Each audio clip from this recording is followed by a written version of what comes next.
What's going down, everyone? It's Insomulus here again, back with another video, and this time I've got a quick little double m.o.a.b gameplay for you guys, but I do have a topic at hand, and that's going to be attachments and proficiencies, but I will get into that a bit later on, just after I touch on the gameplay. So as I said, this gameplay is a double m.o.a.b gameplay, and I think the first m.o.a.b I get's a 1 minute 55, the second one's a 2 minute 10, so not too bad for the m.o.a.b speed. And for my class setup this game, I'm using the MP7, as you can see, with silencer and extending mag with the dual attachment proficiency. I'm using sleight of hand, quick draw and stalker as my initial perk setup, and for my specialist perk setup I'm using sit rep, assassin and hardline as the unlocks, as usual, all pro variants. Pretty much my regular setup.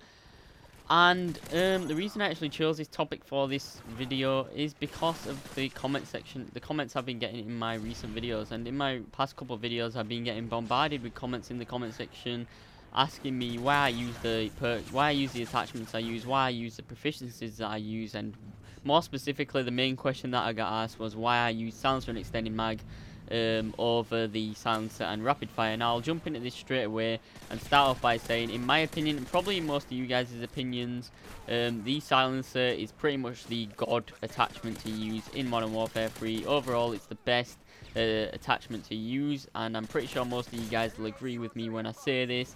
It's definitely the best attachment in Modern Warfare 3 and in some of the previous Call of Duty games as well, purely because it keeps you off the radar. Now, that is probably the biggest benefit of any attachment in the game. I don't think any other attachment in the games offers more of like a benefit than the silencer does. You get to stay off the radar, and this also matched with the kind of play style that I have and a lot of people have, where you're just constantly on the move, constantly rushing. The silencer is just a perfect match, because not only are you constantly rushing, which keeps your enemies confused as to where you actually are, the silencer also keeps you off the map. So you actually, you kind of just keeping the enemy even more confused, even more in the dark, so you can completely rush without the enemy having pretty much any acknowledgement where you are.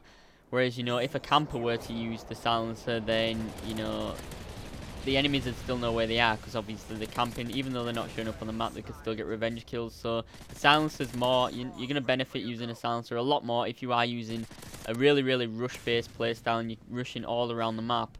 Now, the reason that I use the extended mag attachment combined with the silencer is, the main reason is because you get a bigger clip size, obviously. That's a really good reason, because when you do come into these gunfights with, multiple enemies, you kind of have a better chance of taking them all out, whereas with rapid fire you'd have less ammo and less chance of taking them out. And some of you guys might not already know this. I know I didn't at the start, but when you're actually running the extended mag attachment, you actually get, I think it's double ammunition on your weapon, as well as actually having an increased clip size. You have overall increased ammunition as a total. So that kind of relinquishes the need to ever have scavenger as a first perk or a specialist unlock or anything like that. You can, focus on a different perk and use something else if you are running the extended mag attachment. And that's why I like to use that with my dual attachment proficiency.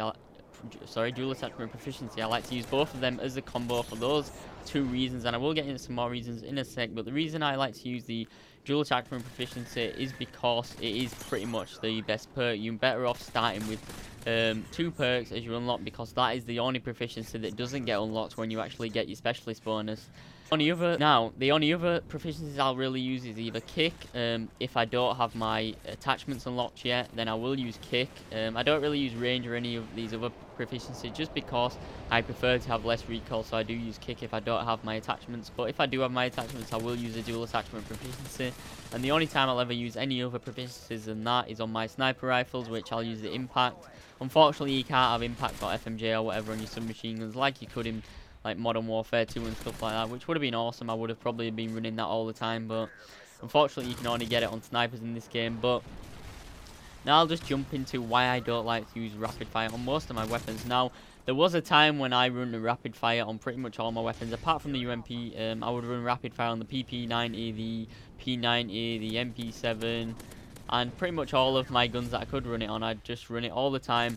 And just because I thought that the increased rate of fire would help me drop people quicker. Now, as I played, realized that if you are playing game modes like free for all or TDM, where generally your gunfights are going to be 1 versus 1 or like 1 versus 2, you know, not really taking on an abundance of enemies, you know, you kind of can control the engagements more, then you are going to be better off using the silencer and rapid fire, because you, as well as being able to drop people quickly, you don't really need the bigger ammo sizes. You are taking on less enemies, and you know, you've got less chance of actually running out of ammo. Now, whereas if you're playing ground war like I normally do, you actually run out of ammo a lot quicker with the actual rapid fire tactic, because generally when you go into gunfights, you're going to be taking on 2 or more people at a time. So you are better off running the extended mag on ground war, in my opinion, because you know you're less likely to actually run out of ammunition when you're actually running extended mag, and you're going to be better off and more fared off better taking out those, you know, larger groups of enemies with the extended mag. So that's the reason I like to use the extended mag and silencer over silencer and rapid fire. I hope it explains it to you guys and kind of quells down the questions. And another thing I want to say is that generally in this game, you know, most of your gunfights, you're going to be taking like 3 to 5 bullets to kill people, so I don't think this increased speed is actually necessary. So final score in this game was 97 and 9. Hope you guys enjoyed. If you did, make sure you leave me a comment and a like as always, and subscribe if you haven't already. I hope it did answer your questions, and I'll see you guys in the next video. Bye.